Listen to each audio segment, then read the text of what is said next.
Thinking Basketball Podcast. My name is Ben. Welcome back to another episode. And Cody, how are you doing on this lovely day? Would you like to discuss basketball? Yeah, I mean, sure. We're here. We don't do this twice a week. We do it once a week. So I feel like within these time constraints, we should probably talk some basketball. There's a lot of basketball to be talked about, Ben, because again, just every night there's too many good games. Like you're texting me last night, and you're like, "Hey, the Wolves are on a 16-0 run without Anthony Edwards," and I'm like, I'm done with basketball for the night. I can't go back and watch it. So maybe I have to go back and watch that, Ben. This is my annual plea. I know our friend Dave DeFore does it every show, but we have to only do it once a year. It's my annual plea to please have less basketball. The 82-game basketball schedule is a relic of the barnstorming days. We don't need this. We could go with a shorter schedule, 72, 66, 58. I don't care, pick a number. But I just feel like coming out of the All-Star break, the attention and focus and energy that you need to have every night for 82 games for like 5 months is humanly impossible at this point. It's not even close. There's not even a team that can come close to doing this. No. And so I expect a couple losses like that here and there from even the best teams where, I mean, that's just crazy. They had a 25-point lead and Minnesota went on a 16-0 run with Anthony Edwards on the bench. I don't know if he went to the bench because Chris Finch was waving the white flag, but the joke's on them. Joke's on Finchy because they won the game. So no white flag. And the All-Star break, the post-All-Star break period's been crazy to me. Cody, a lot of wild results. Multiple teams have had 50-point leads in the first couple of days since we came out of the All-Star break. Obviously, we did the big video on the Lakers. Hi to the new people discovering that we have a podcast that's been around for 8 years. I hear that all the time. I'm like, I love your videos. I never knew you had a podcast. Maybe we should do some more enhanced podcast stuff this season. Maybe we should bring that back. But the post All-Star happenings, a lot is on my mind. And one of the things that I've been thinking about here, looking at the New York Knicks, for instance, right?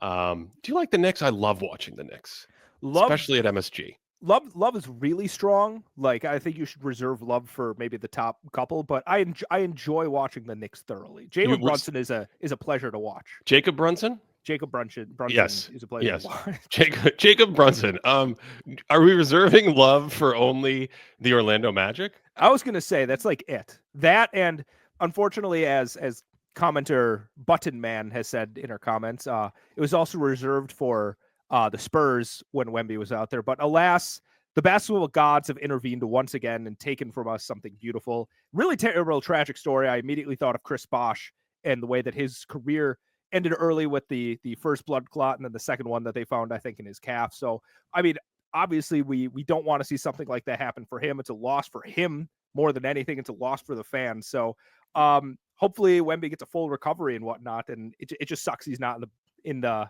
season for the rest of the year, man. It's a loss for me. I'm just in denial. I'm just like, he's going to be fine. Everything will be good. They're going to take care of that. They have the best medical staff in the world. Don't give me doomsday news about Victor Wembanyama. I can't handle that right now.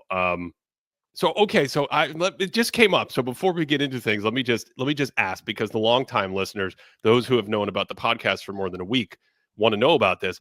Do you still love watching the Magic now that they're back at full strength minus Jalen Suggs? I mean, it's almost like you've lost one of your favorite players to watch, Jalen Suggs, and you've replaced them with another player who you may not love watching.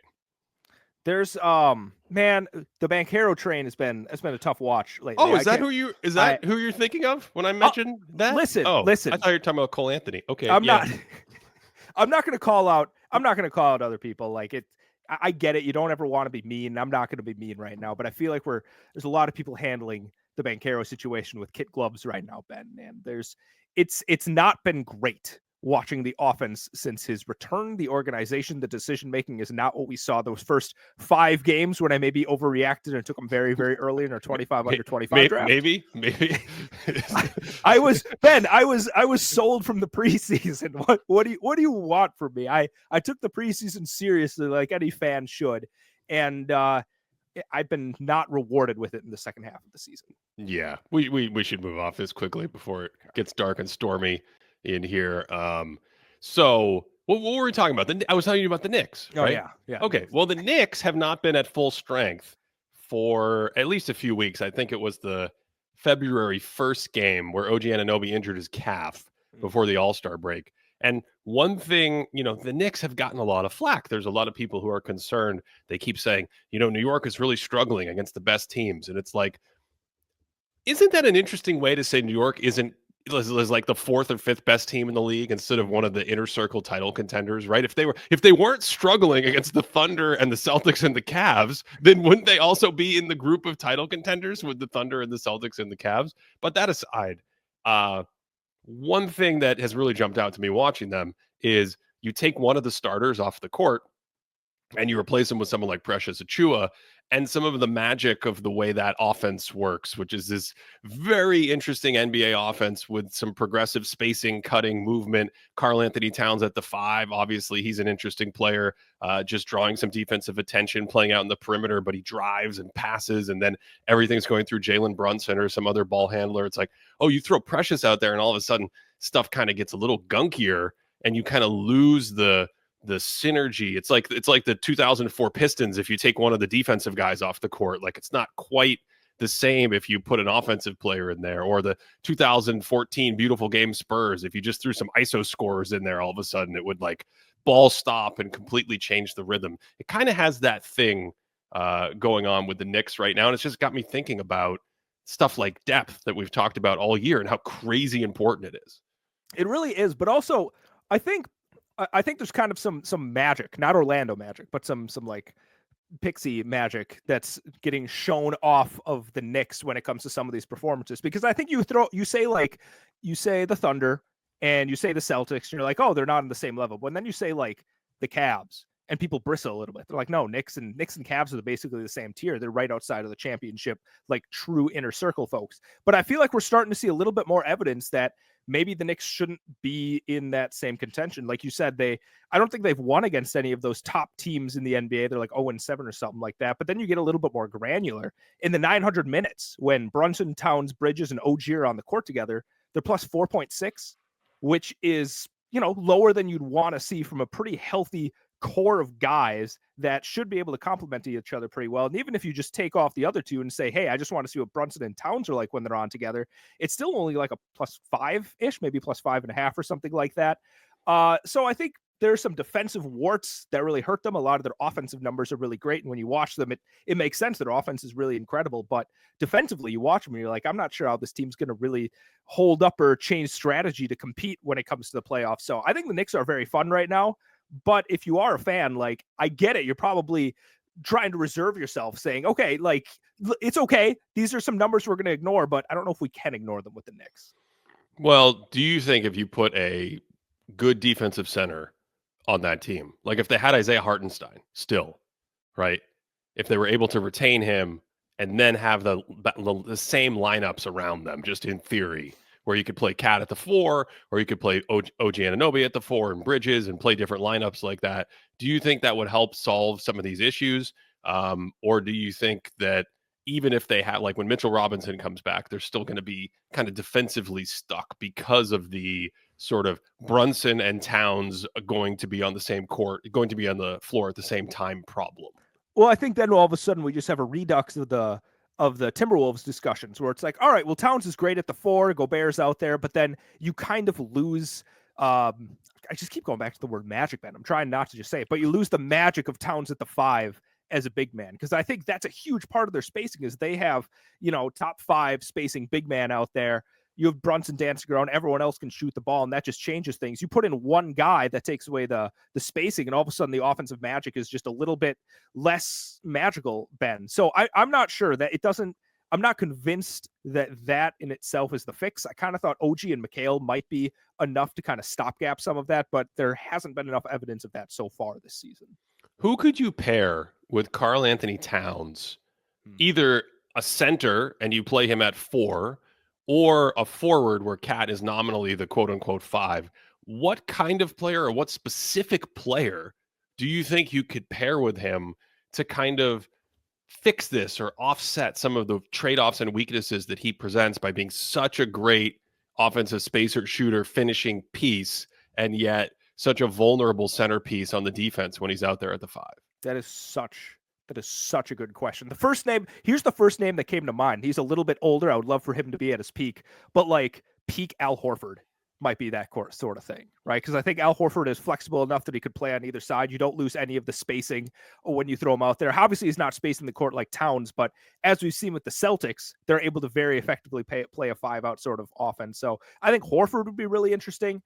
In terms of like a big man, like, I don't know, for super fan casting, Giannis would be pretty ideal next to Towns, I think, because then you don't lose a lot of the rim protection. You get some of the spacing from Towns that would allow Giannis to dance around and whatnot. But I'm not sure. Maybe guys like Jason Tatum, maybe guys like Franz Wagner, like those are the sorts of guys that might work next to him. But then I still think if you go smaller with like Wagner or Tatum, you know, how much paint defense do you have, or I mean, it's the same question in a sense. What happens when a team pulls Cat out into the pick and roll and says, we're going to attack your weakness, and therefore you're going to need a coverage. You're going to need some coverage that the rest of the players on the court can defend and shore up this weakness. And we even saw in Minnesota, someone in the audience yelling Rudy Gobert as the perfect fit for Cat. We saw in Minnesota the different coverages that they tried over the years, where you started him in drop, I think, a couple of years ago. And then it was around maybe the 2022 season where they had Jared Vanderbilt, and they were, I think, D'Angelo Russell as well. And they were going with what they like to call the high wall, or just like really hard hedge, 2 on the ball, get them out and then recover. A lot of what the Nuggets have done with someone like Nikola Jokic. I mean, it makes sense if you don't have that great rim protector, that great shot blocker, to not play him in drop a lot. Now the Knicks are back to something that's usually more like a drop with him. And so either whether you send him out high on the ball or he's dropping back into the paint, there's got to be something that helps him in those coverages when teams attack him. And yeah, I'm not sure. I mean, I think the super fan Giannis kind of answer is if you could get another super duper star, that would be great. But I just, it's an interesting thing to think about with team building, because we've talked about this before, the two-way forwards episode that we did over the summer. Part of the idea is that they just have fewer weaknesses. They might not have superpowers or be black belts or superstars, but they have fewer weaknesses. And therefore that allows someone like, you know, we talked about Derek White a ton over the course of this year, like to plug into places. And now, okay, we help defensively, we help offensively. Same thing with a bigger player who's a two-way forward. Tatum's kind of too good probably to fit into this bucket, but I think that's part of it. Yeah. Well, okay, I guess here's my question back to you based on that, because on one hand, there's the question of what's the ideal kind of 4 or 5 that you'd want to pair with Towns. But I think the tough question, the uncomfortable question to ask you, Ben, is there a guy that you can actually get to pair with Towns if Brunson is also on the court? Like, is there any way to really fix the defense if both of them are going to be involved with a pick and roll action defensively? Well, what if you had someone, I mean, again, we're picking very good players here, but what if you had someone like Evan Mobley? What if you had a player like that? I mean, I think the real cheat answer is someone we've already mentioned in this episode, which is Victor Wembanyama. You know, he cheats because he can also space and then just as a one-man defense. But if you didn't have access to that, and maybe again, Mobley is cheating because he might win Defensive Player of the Year now. So we're clearly talking about like upper echelon players. I think you'd want someone who can be big and kind of slot Cat to the 4, but also not be an offensive liability. That's where my head goes, because if you do it the other way and you play him at the 5 like the Knicks, then your forwards better be really good rim protectors, right? Yes. And maybe you, off the top of your head, can think of like the best long Jalen Williams-y forward rim protectors in the league. But I think you would need that. Not all great defenses need to have vertical rim protectors, especially today, where we talked about speed, swarming, forcing turnovers, all these things. With that said, I think if you have Cat and Brunson out there, you're probably going to need a little bit of resistance in the paint. Well, I think a lot of people talk about like how much spacing do you actually need on the court. Like if you have 2 guys that aren't spacing the court at all. How far can you actually go? But I think this is kind of raising the question, especially if a big man is involved. Like, can you have a big and can you have a small that are going to be on the court that are going to be defensive liabilities? Can you get away with that if you're going to try and become a legitimate title contender, right? Because I think the Cavaliers are kind of pushing it in terms of like, can you have Mitchell and Garland on the court together? And I think, for the record, I think Mitchell's been doing a great job this season defensively. I thought he's looked engaged. Of course, he has the back line of Jarrett Allen and Evan Mobley behind him. Like, that's pretty nice. But it would be a little bit different if it was Garland plus somebody like Towns as a big man, because I think that's the gambit we're dealing with here. Like, can you construct a true championship title contender if you are able to be attacked from both of those positions? Do the Lakers have the same problem that we've been discussing with New York to some degree, where you're thinking about depth, but specifically you're thinking about depth with size? Jackson Hayes is basically their only big man in the rotation, and I don't think it's a hot take at all to say I don't think we're breaking any nerdy analytical barriers to say he's not going to play more than 20-25 minutes in basically every playoff game. They're going to have to kind of manage and massage the lineup around his minutes and play small and things like that. So LA, it feels like, has a little bit more depth in terms of functional players that fit with what they're doing than the Knicks. I mean, how many guys are we seeing in the Knicks? I guess Mitchell Robinson makes a huge difference. He gets them one extra player. But right now it feels like they have about six or seven guys that Tibbs is really going to be excited about in the playoffs. Let's put it this way. I believe 23 or so players in the league right now average 35 minutes per game, and 5 play for the New York Knicks. So in the playoffs, we might be up at 5 guys over 40 minutes a game. You bring up the Lakers, and I still can't really wrap my head around them. I know you have the video breaking down their defense, and they've been legit for a while, and the performance against the Nuggets was incredible to watch. That was so much fun. Like I said, you broke it down in the Thinking Basketball YouTube video, so there's no need to like recap all of that. But I just question, like, how far can you carry that when you get to some higher level teams in the playoffs? And the other thing, though, that just is different is they have LeBron James and Luka Doncic on the same team. Like, and I know LeBron is way past his prime. He's 40 years old and whatnot, but Luka Doncic is a top 3 player in the NBA. LeBron, I don't know where he is right now. I don't know if that just changes the math of what you deal with. But again, those are 2 forwards. Like, I don't know if that changes the game differently than having like one of your smalls and one of your bigs doing it. Like, that's almost a different thing. But then again, it's not like guys like Austin Reeves is really going to be helping them defensively. And I'm just not sure about the Lakers. My hands are thrown up in the air, and I'm like, I'm going to watch as much as this as I can, because this is special, but I have no idea where it's leading then. Okay, so you have Jared Vanderbilt in the rotation, although he's a specialist, and God, you have trade-offs that go in and out. We love Jared Vanderbilt around here. Don't give us an excuse to do another hour on Jared Vanderbilt. You have Gabe Vincent. We kind of know about Gabe Vincent from the Heat days. Dorian Finney-Smith, I think, is going to play a huge role, and we've seen this in 2022 with Dallas. It's funny because Kleba was part of the trade, although I don't know if he's going to make it back at any point during the season, no matter how far they go in the playoffs. And it's like, Luka Doncic, Dorian Finney-Smith, Maxi Kleba, small ball. I've been here before. This is the 2022 Mavs that made it to the Western Conference Finals. And now, instead of Jalen Brunson and Spencer Dinwiddie being out there and Josh Green, is going to be Austin Reeves and LeBron James, who apparently has the fountain of youth and doesn't age. I don't know what's going on. Cody, we have to do this. The audience is dying to hear this and get your take on this. Is this the best offense LeBron James has played since the bubble? Wow, that's a huge statement.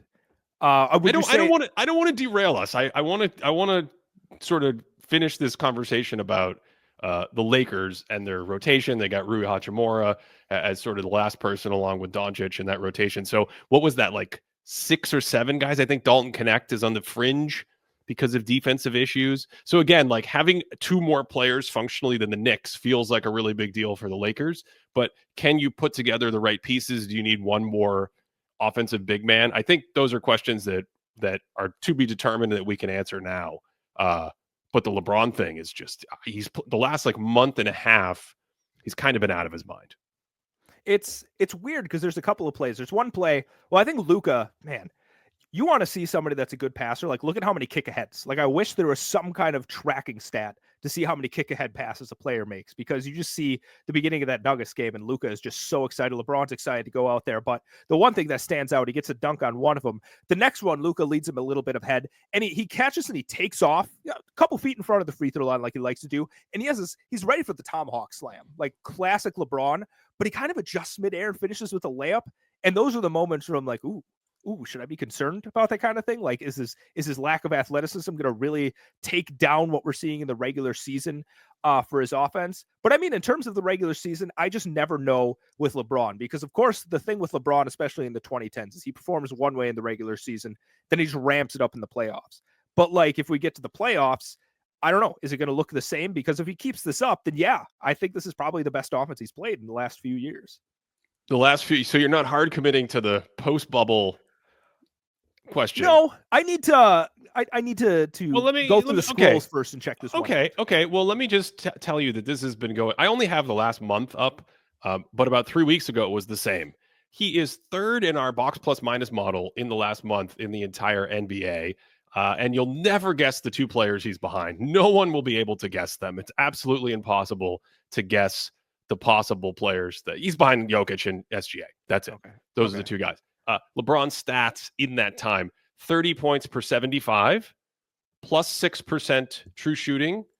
In our model, he's second in the league in shots created. He has a passer rating of 9. The Lakers are plus 11 per 100 possessions. They're outscoring teams by 11 points per 100 possessions when he is on the court in that time. And to me, it's been the tempo, the control of the game, the balance. And we got a question here from the audience about they're talking about his shooting, his off-ball game, and things like that. One of the reasons that when the trade happened and we were talking about it in a previous episode, I was saying we're not worried, or I'm not worried about the offensive fit, is because LeBron is now an above-average shooter. And this particular season, Cody, I think the reason why, like, really honing in on what's going on right now versus all the way back to the bubble, this like 5-year period of Lakers elder statesman LeBron James, is that shot, the mid-range shot, the shot making. He just has multiple games where he goes through periods, and maybe it's a heater. I don't know. Maybe he cools off, but his mid-range shooting is like, I'm going to use this word, it's elite right now. He's just having stretches, 3, 4, 5 buckets, these little one-legged fadeaways where he doesn't jump as high, and he's just like schooling dudes at the Y. And you combine that with the control of the game offensively, and then his IQ cutting off ball, which was the thing that I really thought would pair nicely with Luka Doncic. He's one of the smartest off-ball cutters ever, and he's so big that he can still finish even at 40.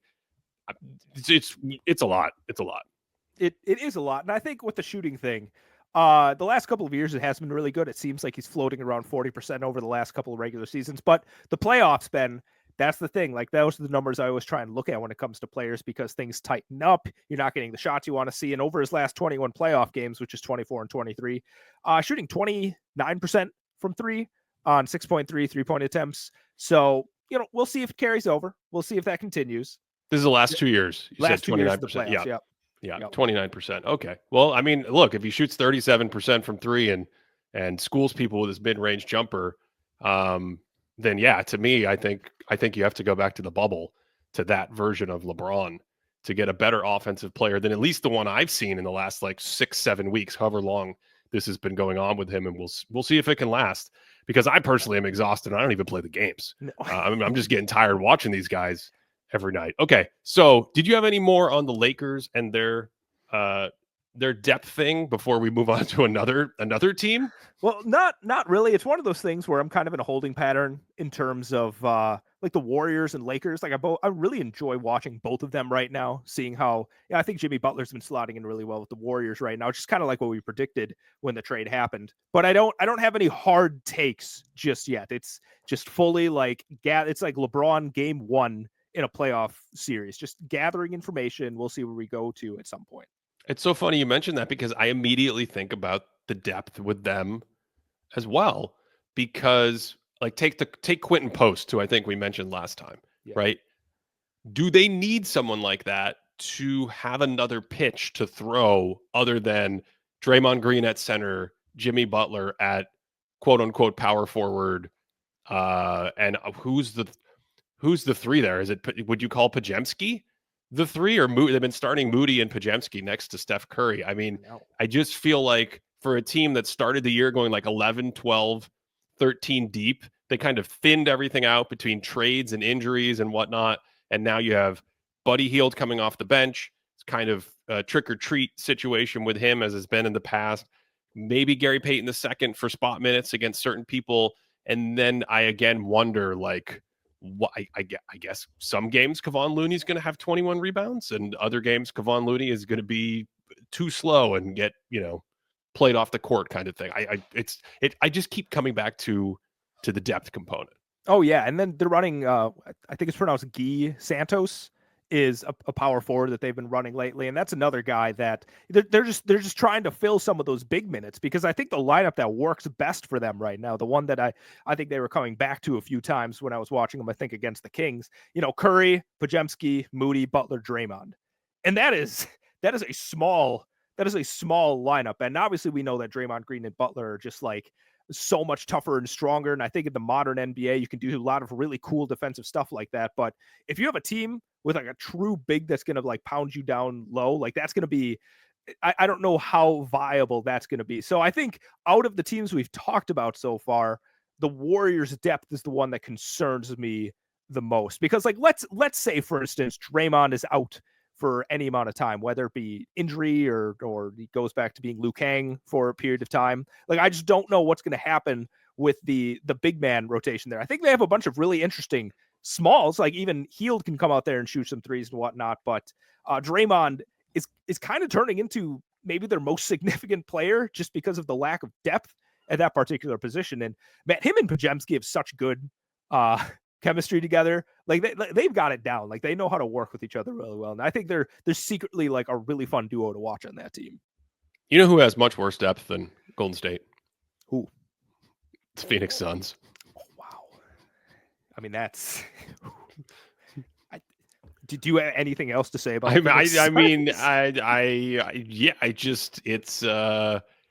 I kind of wonder. I mean, again, we don't want to be negative, but I feel like they are an example of a team that is out on the end of this spectrum that 5 or 10 years ago would have a much better record, because they have the top end talent, and it's not the best top end talent in the world, but they have top end talent, and that's enough to get you a lot of wins in the NBA, especially in the regular season, and cover up some warts. And you get to the playoffs, and then people say, okay, you don't actually have 8 viable players, and we're going to attack this, and we're going to play you off the court, and some people will be surprised they lose in 5 games. That's what used to happen. Mm-hmm. And now the Suns are like, I don't even know if they're going to be 500 in 2025.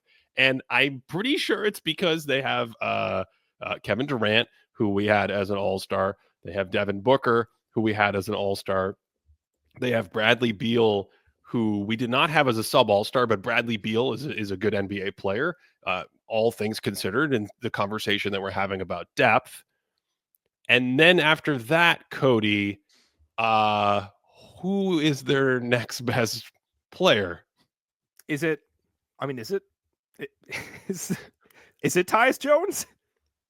It could be Tyus Jones. I think Tyus Jones is like a 9th man on most teams that are going to be good.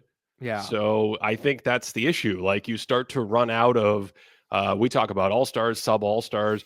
The Ringer does, I think, a top 100. That's a good sort of proxy for good role players. I know when Seth Partnow used to do his tiers, I think that took us out to like 125 players. If you're not even in that conversation, if you're just like, hey, I can make an NBA team and I can come off the bench, and that's your 4th best player. 10 years ago, maybe you were okay. 20 years ago, but this year, you just cooked. Your goose is completely cooked. It's Christmas dinner time. Do people have gooses for Christmas dinner? Help me out here. I'm sure I don't want to be culturally insensitive. I'm sure somebody does somewhere. But the thing is they have players that, like, I'm looking at the roster. I think they're kind of like, I like, Iguodala is fun to watch.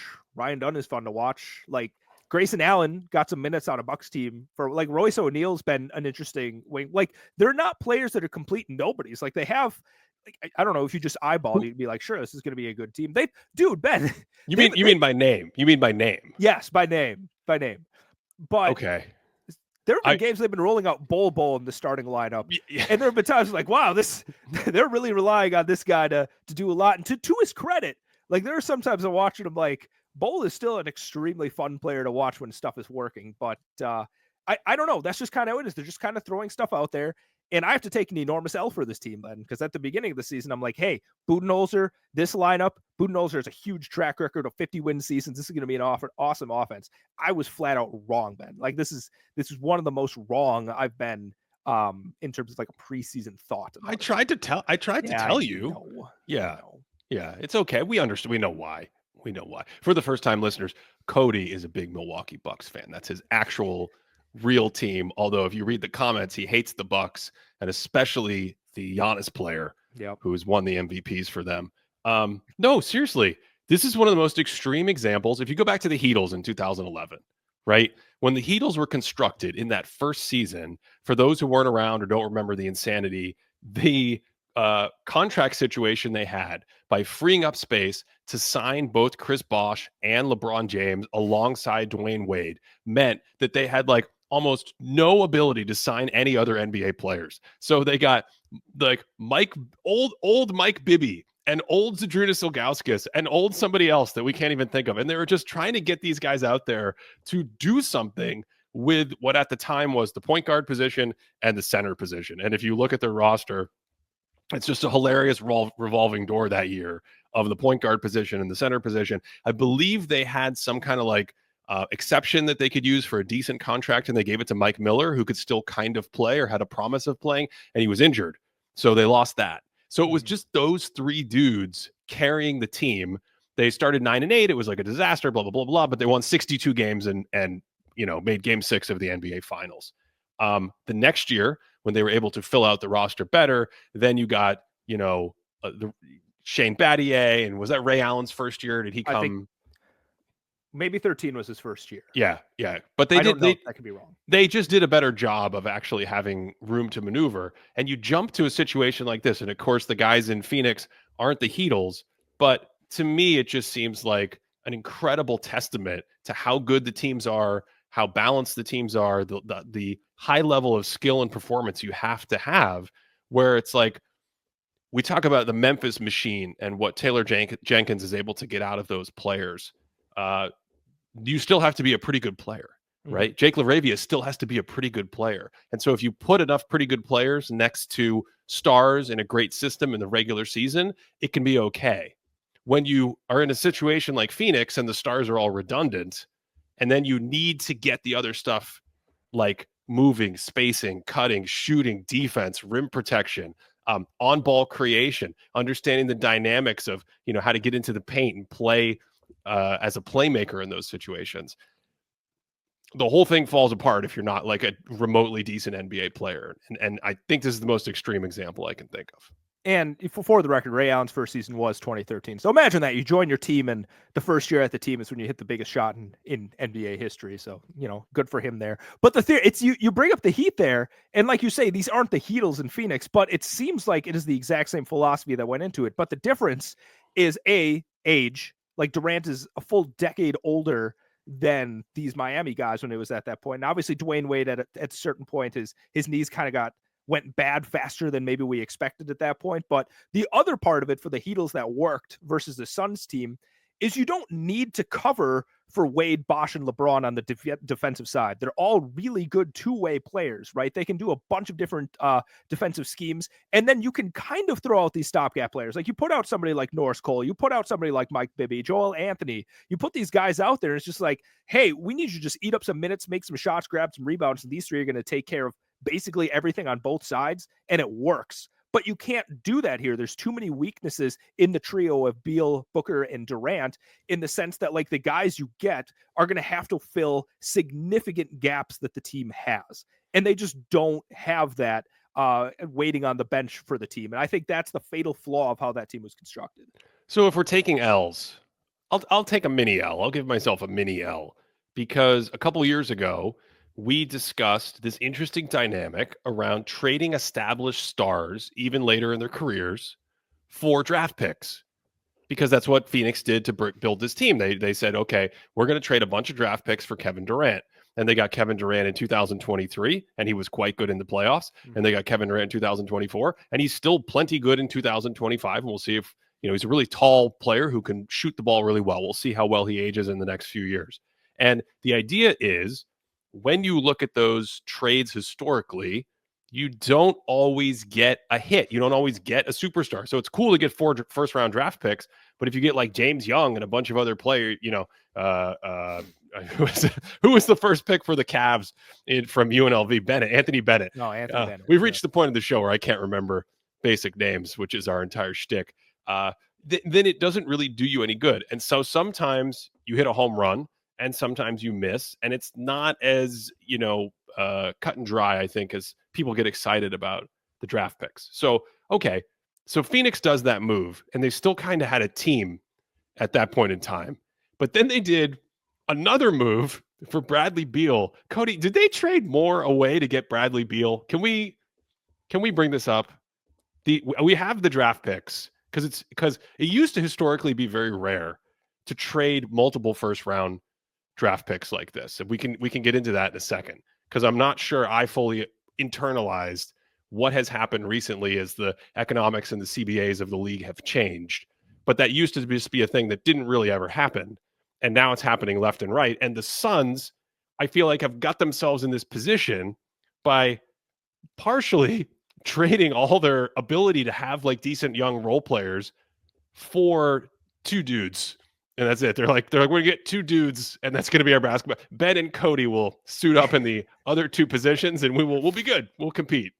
No, and like I said, it's the exact same thing with the Heat, where they thought it would work that way. But I think, not to put too fine a point on it, because I think we'll talk about it in just a second.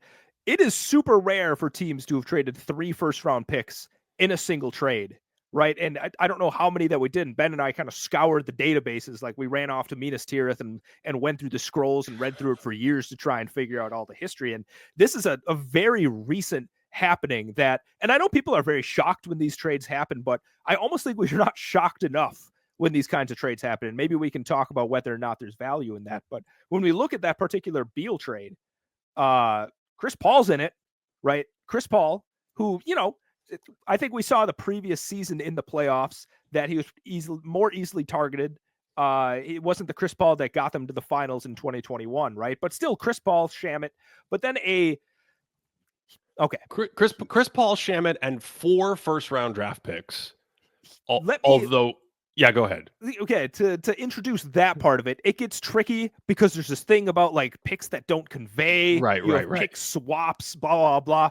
But with all that said, when the trade happened, there was 4 first-round draft picks. I think 2 of them were swaps. Yeah. In addition to Chris Paul, Landry Shamet, they also traded 1, 2, 3, 4, 5, 6 second round. Is that right? 1, 2, 3, 4. Everyone wants to hear me count. 6 second-round picks.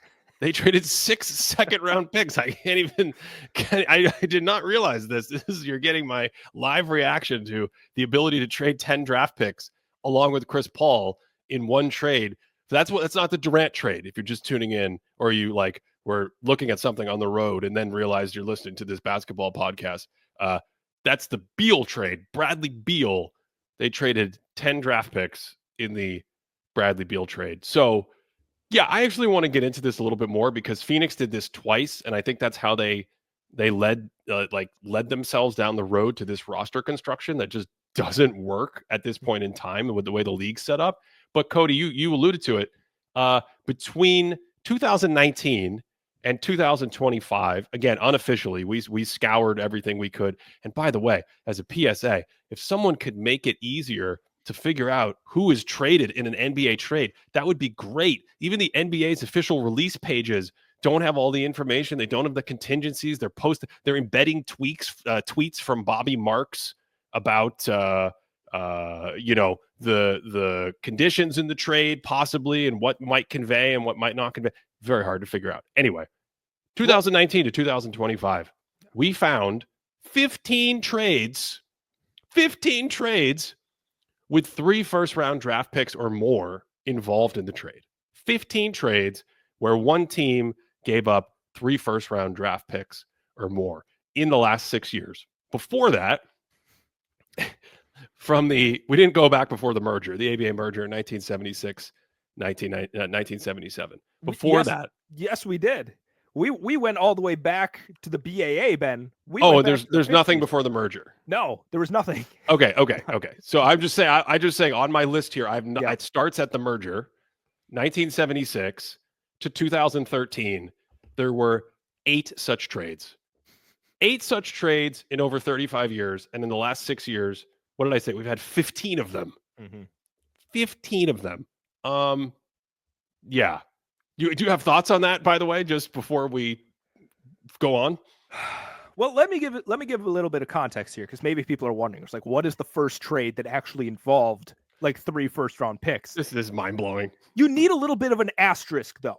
Like, this is a very much an asterisk trade. And I really tried to deep dive this. This feels like a secret that the FBI has swept under the rug or something like that, because there's just a lot of shenanigans that are going on. But in 1976, it looks like there was a trade that was mostly involving Gail Goodrich. It wasn't really a traditional trade. So yes. Gail Goodrich was signed. We didn't have unrestricted free agency. Yeah. In the NBA before like 1989, I think was the first time. And so what Cody is getting to is Gail Goodrich was signed, and then the Lakers, losing Gail Goodrich, Jerry West's old backcourt mate on the 72 title team, the Lakers needed to get compensation in return for Gail Goodrich being signed. So continue. Yeah, so basically it seems like the NBA wanted to curtail free agency signings. So if you signed like I don't even know what their stipulation was, like a good player, the NBA was just like, all right, you have to pitch in a couple first-round picks here or something like that. I'm not sure. I couldn't find any definitive rules, but there were 3 first-round picks. It looked like it was not 97. I'm looking at the wrong year. 78, 79 first-round pick. And you know who that 79 first-round pick ended up being for the Lakers, Ben? 1977, 1978, 1979 first-round picks. Yeah. Who was the 1979? Those are the 3 picks given in exchange to the Lakers for the Gail Goodrich signing. Ben, who was the 1979 first-round pick that the Lakers got in that trade? That would be Irvin Magic Johnson. That was Magic Johnson. So basically in a compensation move where the NBA is like, hey, you have to give up some of your picks. The Jazz, right? It was the Jazz lose out on Magic Johnson. What if they had a better negotiator? And they were like, well, we're only giving you two first-round picks and, 2 seconds or something. You're not getting that. You're getting 78 and 77, but you're not getting 1979. It's just crazy. Yeah, that blows my mind. So that's technically the first time 3 first-round picks were ever involved. And it was basically a Gail Goodrich throwaway to get Magic Johnson. In 79, we get another trade where Bob McAdoo goes to the Celtics and plays 20 games. He plays 20 games for the Celtics, but then he's traded away immediately after that. And the Celtics basically end up getting the pick that becomes Kevin McHale along with Robert Parrish in that trade. That's an all-time trade. That was one of the all-time great fleecings in NBA history, where the Celtics, I think what you're describing is a pick that turned into the first pick for the Celtics. Yeah. And then the Celtics did the Jason Tatum move that they did with Philadelphia and Markelle Fultz, where they traded down 2 slots to get McHale and Parrish in exchange for giving Golden State the first pick, who I believe was Joe Barry Carroll. So you got Joe Barry Carroll for Parrish and McHale. So Cody, so far, if you're keeping track at home, just to give you an idea of how crazy some of this stuff is and team building for like a generation, the first example of this gave the Lakers Magic Johnson, who won 5 titles in the 80s. And the second example led to a trade that then, it didn't have 3 first-round picks, but it led to a trade that gave the Celtics 2 of the 3 Hall of Fame frontliners that would win 3 titles in the 1980s. Continue. I just got to say that if you want to just go into the history books and try and figure out some of the wild things that team did, like I swear, like didn't Kyle Korver, this was in the 2000s, I swear he was traded for like a copy machine at one point, but that kind of stuff just like happened. It's ridiculous, the kind of stuff that was just like let out there, right? But then we actually get to the first legitimate, it seems like, trade. Before we get there, someone in the audience is already mentioning Ted Stepan. And if you're not familiar, there's the Stepan rule, which if you listen to like economic hardcore CBA podcast, you'll hear all about it. But basically the Cavs owner around this time in the early 80s, Ted Stepan, was like, I really want to win now. Why do I need draft picks? So let me just and what's crazy to me, Cody, is when we did this exercise, I thought we were going to find a bunch of Cavs examples of like 2 and 3 first round. No, he would trade one at a time. Every year he's just like, we don't really need that pick. Let's get someone who could be good now. And of course, this never worked. And the league banded together because the 1980s NBA was a crazy time, and they banded together and they're like, we got to take the keys away from Ted. He cannot be driving the car anymore. No more trading consecutive first round draft picks in years. And that's why you see stuff like with Durant or Beal, they trade 4 first round draft picks, but 25 is a straight trade, 26 is a swap, 27 is a straight trade, 28 is a swap, stuff like that. So then you get to the 90s, Ben, at that point. There's not another one for 14 years. Get to the 90s. 14 years without 3 first round picks traded. And then just this little trade in 1993. What is it, Ben? Want to tell me what is involved with that trade? Well, I'll let you take this one away. So in 1993, it looks like it's a draft night trade. A draft night trade in 1993. It was a draft night trade. Yep. The Golden State Warriors trade away Penny Hardaway, a first round pick that becomes Tom Fuller. Is it Tom? Did I make that up? Something Fuller. Todd Fuller. I knew it was. Yeah, there is no Tom Fuller. Yeah, you threw me for a second. The first round pick that became Mike Miller, and the first round pick that became Vince Carter. Yeah, that's right. Chris Webber in that trade. Yeah. So the Magic won the draft lottery back-to-back years. They got Shaq the year before. Okay. They had the number 1 pick. They had Chris Webber. Little Ben, with his Fab Five outfit on, was so excited about Shaq and Chris Webber playing together. I think I cried on draft. I was like, why are they trading for this Anthony Hardaway fella? Little did I know. But that's right. The Magic traded away.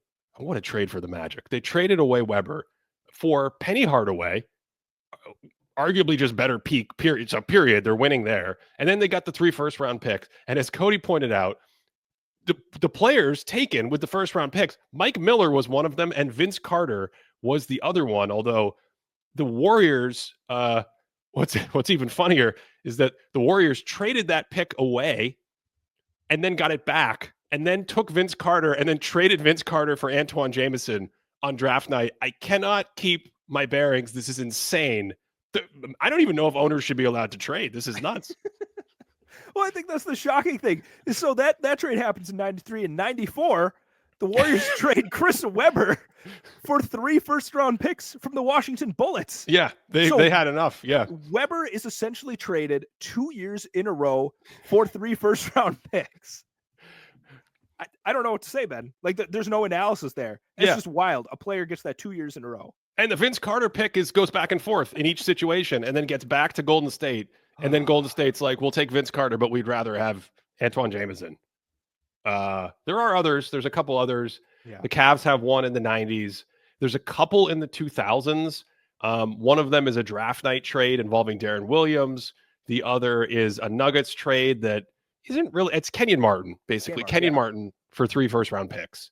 And those first round picks, I think the idea when you do something like this, if you're the Nets and you get Kenyon Martin, is you say, we're going to be really good, so our picks won't be very good.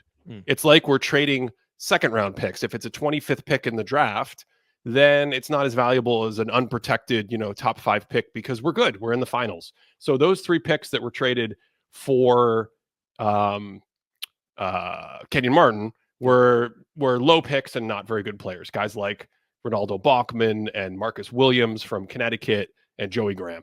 That's it. And then we get to this pick that lives in between the early 2000s, 90s craziness and the last 5 years. And what pick is what trade is that, Cody? I want you to take this one, Ben.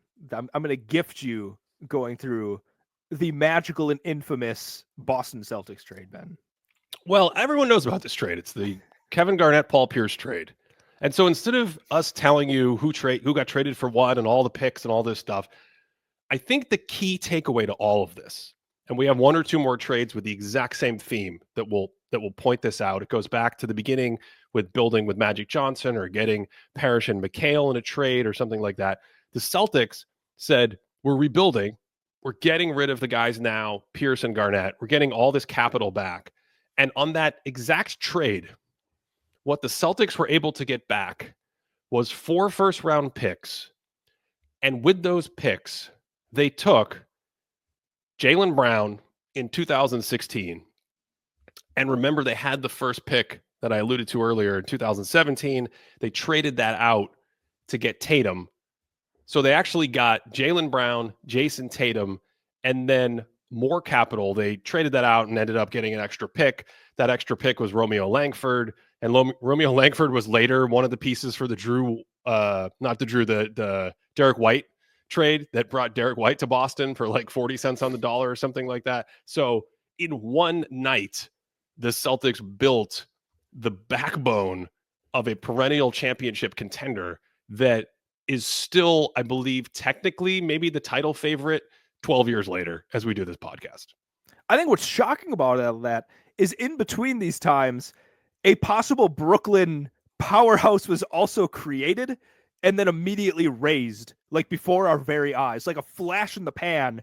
This star exploded where we see them somehow get James Harden, Kevin Durant, and Kyrie Irving on the same team, and they play like 9 playoff games together, and then they collapse. No, nine total games. No, yeah, no, that's not true. They played 9 playoff games, didn't they? Am I making this up? It might have been nine regular season and 9 playoff games. They didn't play many games together, period, for the time they were there. But I guess the significant part there, somehow Brooklyn was able to scrap something together. Like they were able to recover from it. But yeah, they essentially gift the Celtics this perennial powerhouse that we're seeing these last couple of seasons. Like without this trade happening, right? And then again, without the Fultz pick for the Tatum pick and whatever else, we just don't see the Celtics as currently constructed. Okay, another one that is almost exactly like this, except it's 2 trades, was in the summer of 2019. Remember the free agency period of 2019? Did anything interesting happen in that first week in July? That's the Kawhi Leonard earthquake, the Anthony Davis going to Los Angeles Lakers, and Cody in the background. In the background, the pesky little Oklahoma City Thunder were like, we don't want this team anymore. Russell Westbrook, we're going to get rid of you. Paul George, we're going to get rid of you. And what started to happen? We got multiple first-round picks involved. Each of these trades had at least 3 first-round picks. The first one was they get, Chris Paul, a 2024 first swap that never conveyed. They get a 2021 pick that never conveyed, 2024 pick, 2025 pick, 2026 pick. Same time, the exact same time, they're like, Paul George, you go to the Clippers as part of this situation. We're going to take the Clippers draft picks and we're going to take Shai Gilgeous-Alexander. So in one fell swoop, the Thunder picked up like 9 first-round draft picks and Shai Gilgeous-Alexander, and with their first-round draft pick that they got from the Clippers in 2022, this guy named Jalen Williams. So basically, what we're learning right now, Ben, is that the 2 title favorites currently in the NBA right now were built on the backs of some of these 3 first-round pick trades that have happened in the last decade or so. They would not exist. They could not possibly exist without these trades having happened. That's correct. That's, in case you're keeping track, that's exactly what happened. There's more. It doesn't stop there. There's more. Would you like to take one of the other crazy ones? Where are we at this point? So are we going to there's a 2021 that I'm kind of skipping for right now. I'm not really sure what was going on. I think there's a little bit more. We don't care about that one. Yeah. We don't care about that one. But 2021, then we get to a deadline trade, Ben. And it looks like the Nets. This is your net. This is the Nets. Yeah. The Nets are back in business, Ben. This is the Nets. They're here. The Nets trade. They gave the Celtics a championship, and now the Nets were like, maybe we should try it. Maybe we should suck in like 11 first-round draft picks if we just trade away our stars. So yeah, go ahead. So the Nets then trade away a 2021 first-round pick that doesn't convey, a 2022 first-round pick that became Tari Eason, a 23 first-round pick that was some kind of a swap, 24 pick that was Reed Shepherd, And Ben, we haven't seen the 2025 pick. We haven't seen the 2026 pick. We haven't seen the 2027 pick that was involved in all of those trades. And who is it that they end up getting? They get none other than James Harden in that particular trade. Yeah, that is amazing. Yeah, that is absolutely amazing. Okay. So I think the only other team here recently that's kind of tried to do this is the Jazz, right? Because the Jazz traded Mitchell. They did what the Thunder did. They traded Mitchell and they traded Gobert, and they got back like 20 first-round draft picks. And so we'll see what happens there. So there's some things that have been happening recently, including the Phoenix trades, where we got into this whole thing by talking about Phoenix nuking their depth because of the Durant trade and the Beal trade. And so I don't know what there's the verdict's still out on all these picks and what happens to them and who gets taken and whether they convey, are we going to get a Magic Johnson? Are we going to get a pick where you get Penny Hardaway and Vince Carter, but also maybe you don't keep Vince Carter? I don't know, but yeah, I kind of feel like my takeaway here, Cody, is that these are some of the most lopsided trades that you could possibly have because there's extreme variance involved in the trade when you go like, hey, 5 years out in the future, we'll just give you all our assets. And if we're really good and everything works out, that'll be great for us and not so good for you, like the Kenyon Martin situation.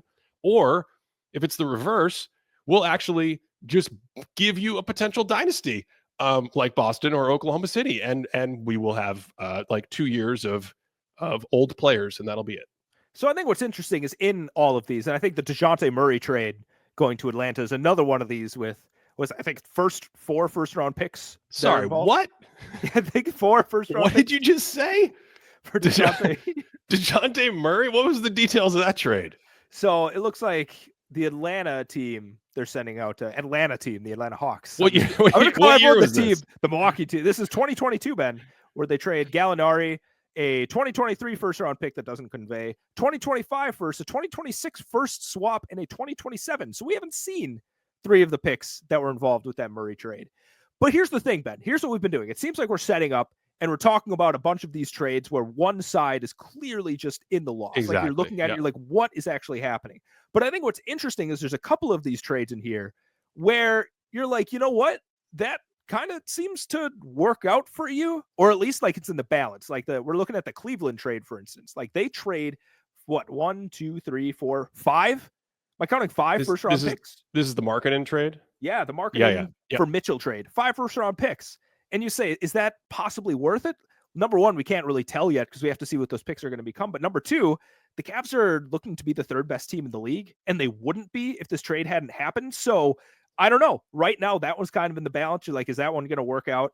The Bucks trade Drew Holiday, and there's a bunch of different pick swaps. I think it looks like there's 1, 2, 3 pick swaps or whatever else to get Damian Lillard. Lots of injury stuff going on. They're not really in contention. I'm not sure what the move was there, but that, I don't know. We could talk about that one later. But then the other one that's really interesting, Ben, is the Anthony Davis trade for the LA Lakers. That seems pretty balanced as well. Yep. The Lakers get a championship out of it.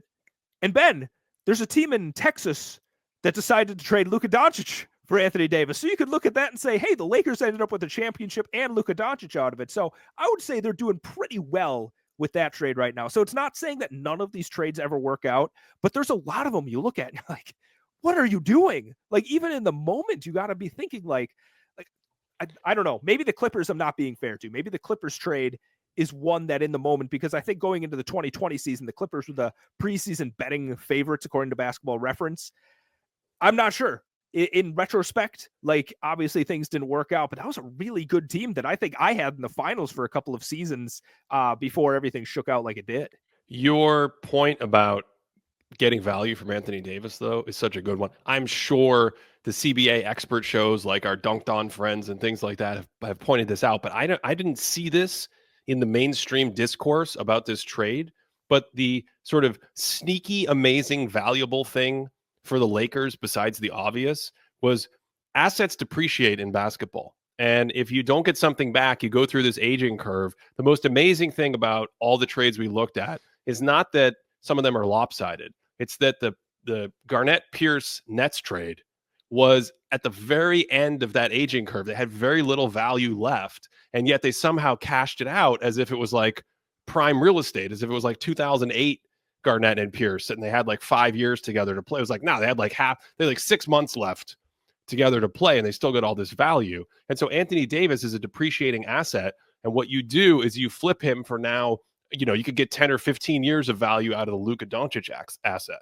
So I think in that sense, that can bring imbalance to a trade.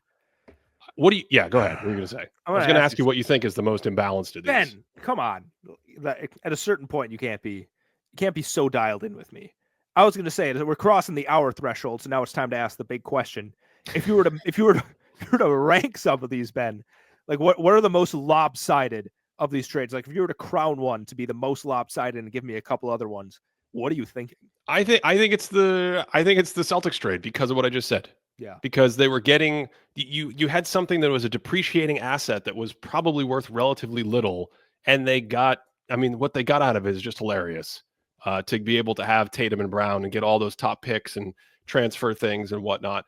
I would say the other ones for me are obviously the Clippers with Shai Gilgeous-Alexander. Yes, you're giving me a technical foul. I'm pausing on our podcast. How do you pause? What's the pause button? It's like old school. I don't know. You used to be able to like hold your hands up and get animations on the screen. Can you still do that? Does that happen anymore? Yeah, it was wild. I think it's gone. I'm not getting them right now. This is stupid. Pause. Okay, so I'm going to defend the Clippers one for a second. What are you going to defend? That they got Kawhi Leonard as well as part of the trade? I'm pretty sure that like Kawhi wasn't going to the Clippers. Sure. So let's say Paul George thing wasn't happening. Yeah. But here's the thing. You've heard me say this before. We don't do live trade grades and reactions because I think from a basketball standpoint, they're silly. From an economic or process standpoint, you can try to say, how well does this fit with the market? How well does this make sense? How well does this fit with a cap sheet and something like that? But you and I care about the basketball, right? It doesn't matter if the dude gets paid. Like, it gets silly because if you're like, well, Draymond Green can't be that good because he was paid a minimum contract or something. No, you could be the best player in the league if you get paid a minimum contract. Similarly, I think looking back at this trade, we are using hindsight as 2020 here, right? Mm-hmm. So I think to say the Clippers traded, essentially they got Kawhi Leonard and Paul George, and whatever they got from them, however many playoff games they got from them, however many healthy games of Kawhi Leonard they got, and the Thunder got all those picks plus already Shai Gilgeous-Alexander and Jalen Williams out of that trade. You don't think that's lopsided?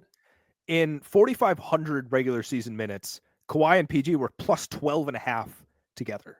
Yeah, but 4,500 minutes over how many years? But still, I think, okay, now we're getting to the philosophy of like, do you want intentionalism versus like consequentialism? Like, are we looking at like the moment the trade happened and go with the logic, or are we only looking at the results? Because right now, like, let's say, latter. Ben, right now, if we're saying that like tomorrow, Jokic and Doncic both decide that they're going to retire together and run off, like, are we going to declare that the Mavericks won the trade? Like, obviously, in that sense, we would be. Yes, yes. But something feels off about that because the Mavs would have won it by pure dumb luck. There's nothing logical that actually helped them get to that point. And I think that the Clippers, while, yes, if we actually look at the results, what happened, they lost the trade. In the moment, the fact that you can go back and say, you know what, maybe it makes sense to have done it, I don't think you can rank them number 2 on this list. Isn't that what we're doing? Aren't we using hindsight and say, I mean, isn't it pure dumb luck that the Lakers got Magic Johnson out of that trade? I mean, there's just that's what seems to be the whole point of looking back and saying, they didn't know they were going to get Vince Carter and Penny Hardaway when they made that trade. I think a part of this, like if you're going to be the top of this list, you have to have lost it based on the results. And it has to be foolish in the moment, right? Like, I think you have to hit both of those caps on the rubric to really be ranked up here. Sure, we can have a column where we look at just the results-based aspect of how these trades turned out. But if we're going to really rank them, I think they have to hit on both sides for this one. Like that Celtics trade when it happened, like everyone could look at the ages of Paul Pierce, Kevin Garnett, and whatever else and be like, what are we doing? Like, this is a gamble that's really not going to be You're just being cruel. You're just piling on. I just wanted to do the results and just leave that out. They could have been genius. Like the Clippers, that was the most genius trade ever made at the time. I was just keeping it separate. If you want to put it together, we could put it together. Absolutely. Okay. You know what? Yeah. whatever list you came up with, but I want to put it out there for the basketball gods that I defend the Clippers making that trade. What about the Chris Paul trade? For Russell Westbrook? That would be the one, yeah. So that would be my other one. So those would be my big four, I think. The Chris Paul, you get Russell Westbrook in exchange for Chris Paul comes to Oklahoma City, and they get 1, 2, 3, 4 first-round picks. The 2026 pick is top 4 protected. So, although Houston's good now, this is why I was saying the results and your thing about dumb luck. I mean, how did we start on this? We started with the Suns, right? Yeah. Okay. The Suns, when they trade out, let's say they trade to the Nets and they give the Nets a bunch of picks. If the Suns do amazing business and they have amazing player development and amazing ownership, the value of those picks that they trade to the Nets will go down because they could turn into the San Antonio Spurs and you get the 28th pick every year for 10 years. But in the timeline we're in, the Suns maybe did the opposite. And now the value of those picks goes up and up and up. So this is out of control of the team involved, which is why I was thinking very much about a results-oriented approach because we have the retrospective. That's fair. In terms of like not just the results, though, looking back at that Chris Paul trade, number one, maybe this is going to rile some people up.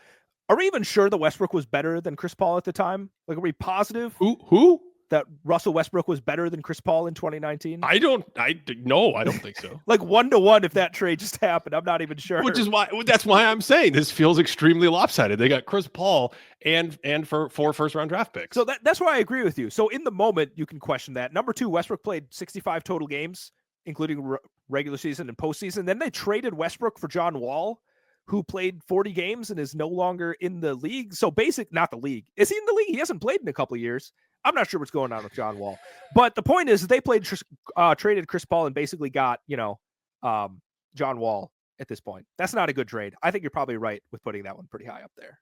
Those would be my big ones. And I think if I had one more to put in the group, I think I would have to put that 1993 trade between the Warriors and the draft night trade between the Magic and the Warriors that involves Penny Hardaway and what will eventually turn into Vince Carter and Mike Miller. Yeah, that seems slightly lopsided to get the best player in the trade and then also Vince Carter and Mike Miller. That one's really tough. They got those 2 years. Like I'm like an English teacher, and the amount I had to read to even kind of understand these 2 years of trades is insanity. Like they got Weber out of this, right? Yeah. Okay. I don't know. That seems somewhat defensible. Like in the moment, you'd be like, I don't know, Chris Webber's pretty good. Like he's kind of the future in terms of what people were thinking. So at least in that terms, maybe yes, the results of it, no. But in the moment, you can kind of see it. I personally think, Ben. Yeah, I want to know what you think using your balanced rubric. What would you say? I think that DeJounte Murray trade. That might be number 2. That might be number 2 or 3 for me. Can you read me the details of that trade again? I'm like you with the Chris Webber thing. I can't get that to go into my head. I don't understand it. John Wall, by the way, hasn't played in 2 years. By the way, I just need to call it.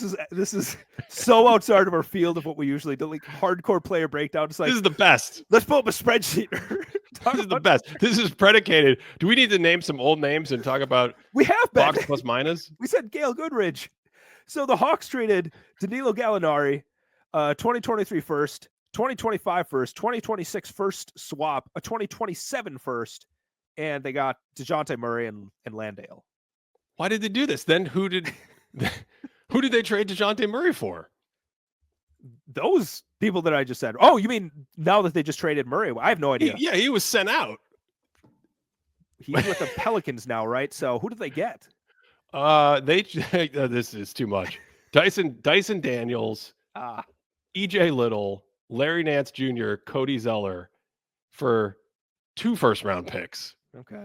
What's going on with DeJounte Murray? So I guess they recouped some of that. But in the moment, like that's, to me, when that trade happened, I remember my first reaction was everyone lost their mind when Gobert was traded for a bunch of picks. And then this happened, and I heard like relative crickets compared to him. Like this is such a terrible trade. And meanwhile, Luka can't even get more than 1 first-round pick. Let me ask. We actually haven't talked about it. How do you, in retrospect, and now that we're seeing all this, now that we have the spreadsheet in front of us, how do you feel about the Gobert trade? Well, I think it's one of the more balanced ones. I don't know if you could maybe crown a clear winner.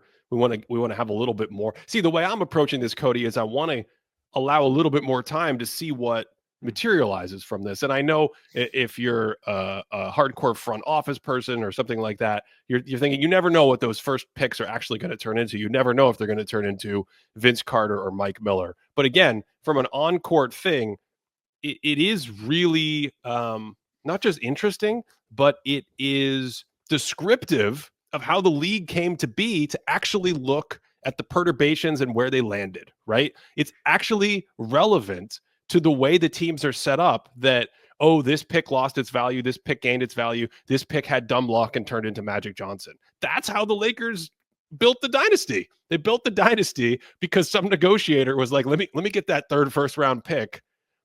I know you've never heard of this, guys, before. We've never done this. Let's do 3 first round picks in this trade. It's never happened. And that built the dynasty. So I get, from a process perspective, looking at it differently, but I do think there is a tremendous amount of historical merit and learning to some degree to look at these trades that have shaped these teams. We just talked about the Jazz. They got like 11 first round picks in their bank, right? They're trying the exact same thing. The Thunder did this. They're on the cusp of a dynasty. The Celtics were on this list. It helped them build the core of a championship contender. Like, to me, having that results-oriented approach matters a lot in this story versus just always being like, this general manager, he had this information and he was great and he did a good job, and 12 years have gone by. I guess the results are interesting because, like, if we think about the Cavs right now, like you just said, they sent out a bunch of picks to the Jazz. How good do they have to be to say that it was actually a pretty even? Right. Like, yep. let's say they never get out of the second round for whatever reason, like they just can't get past there. Or even let's go one further. They get to the conference finals multiple years in a row and they just lose to the Celtics.